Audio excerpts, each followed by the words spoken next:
welcome back to the show. Now, the Windy City can give New York and Los Angeles a run for their money when it comes to hip and happening meeting grounds for young South Asians. For this community, Chicago is emerging as Networking Capital USA. Chicago is not only known for its skyscrapers. If you meet young working professionals, they will let you know that their mantra for success and fun is networking. NetIP is one of the main networking organizations in Chicago. You know, I think there's a large group of Asians and Indians here who felt very disconnected. They didn't have an opportunity to really leverage resources that were out there in the business community, as well as within the Indian community overall. The organization has kind of now become more of a networking and also a organization where you can meet people that, you know, who are the same age as you, who share similar values and have you know, similar peer-to-peer networking. It gives people an advantage of places to network with different other young professional Indians. If you're new to the city, we give an environment where it's easy to talk to people. As you can see, like the luncheon here, it's just simple lunches with people that are all different people coming together and they're exchanging business cards and meeting one another.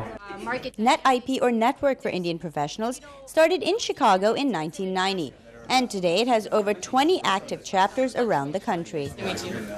Chicago was the first place, was the founding chapter where people actually felt like this was something that was important to them and they wanted to create an organization of Indian professionals.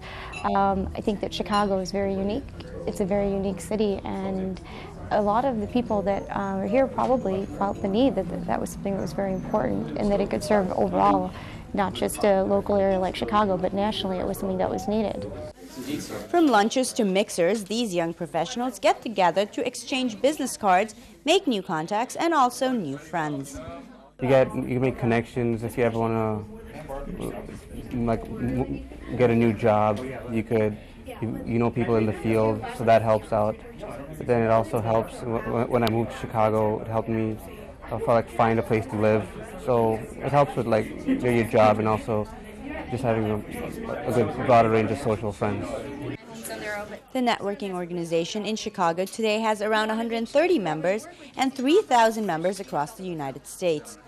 Many members feel that they need to pool in their resources professionally to further their careers. Indians as a community, we really need to come together and start leveraging, and if you look at examples of other communities like Jewish communities that are so much better at really leveraging resources and keeping their professionals constantly either referring work or referring other things, you know, in terms of business contacts and things like that to one another. So. With our new website coming up, we're going to be having a resume bank and places where people can actually find jobs out of this, and you can network. And I've met different people in different industries, which I keep up with. That anytime someone's, looking for a job in like a lawyer, or if they're looking for a business, we can always pass on cards and resumes. So it's a great way to facilitate that. NetIP is not the only networking organization in Chicago. SAPA, or the South Asian Professional Association, which also started in Chicago, is another group that helps South Asians catch up with their fellow expats. Clearly, this is a city that brings out the networking spirit in young South Asians. With Radha Ravi in Chicago, Illinois, Gayatri Iyer for South Asia World. At a time when even Americans are beginning to enjoy the beats of Bhangra or Garba, Desis need to stay a few steps ahead. In other words, they need to be the best, or better still, the best of the best, as I found out at a recent dance contest in New York. They traveled from all over the country to compete. These 9 teams of dancers were in New York to find out who was the best of the best, as this dance contest was called. The Best of the Best 2005 judged teams in Bhangra, Ras Garba, and fusion dance forms. And even though majority of the participants are college students, this was not a collegiate contest. It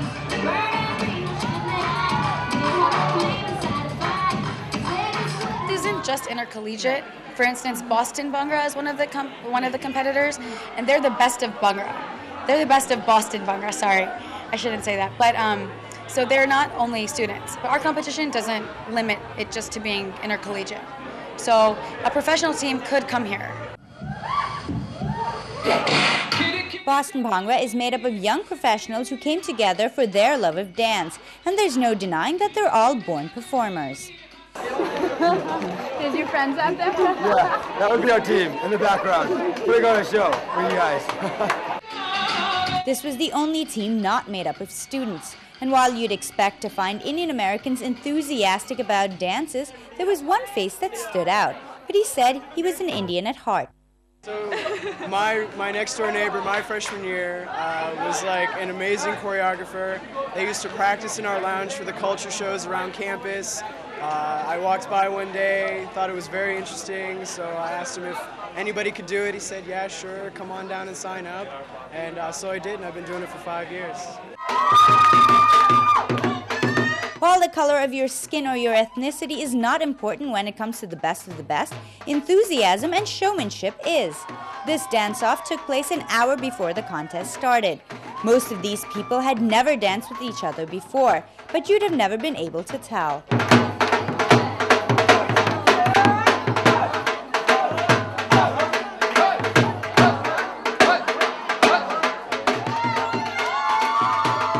College and student life makes it easier to dance.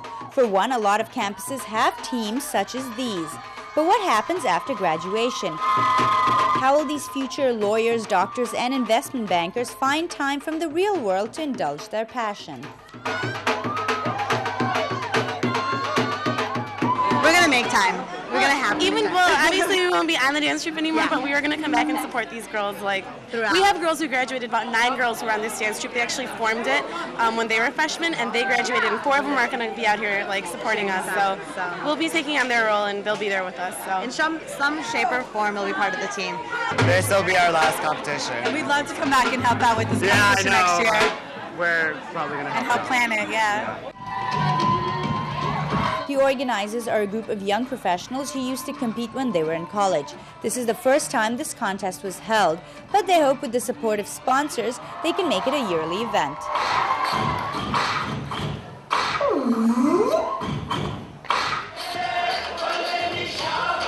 While the Tribeca Performing Arts Center in New York is a far cry from the fields of Punjab, you'd never know it. And their skills with sticks would transport you to Gujarat. But the bottom line is this contest wasn't about winning or losing, or even how you played the game. It was all about the love of the game, which in this case was either Bhangra, Ras, or Fusion. Gayatri Iyer in New York for South Asia World.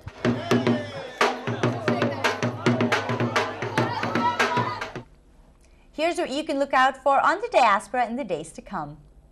Maidens are bowling over cricket fans as Indian girls in California pad up for a coaching camp. All that and a whole lot more only on the Diaspora. With that, we've come to the end of this half hour. Thanks for watching, but before I go, I just want to remind you about our website, which is at southasiaworld.tv. And over there you can write into us, and you can also find out the timings for your favorite shows. And if you know someone who hasn't signed up for the channel yet, tell them to call 1-888-887-7264. And as you know, South Asia World is available for just $4.99 a month. I'm off for today, but I'll see you with a brand new show tomorrow. Till then, keep watching South Asia World.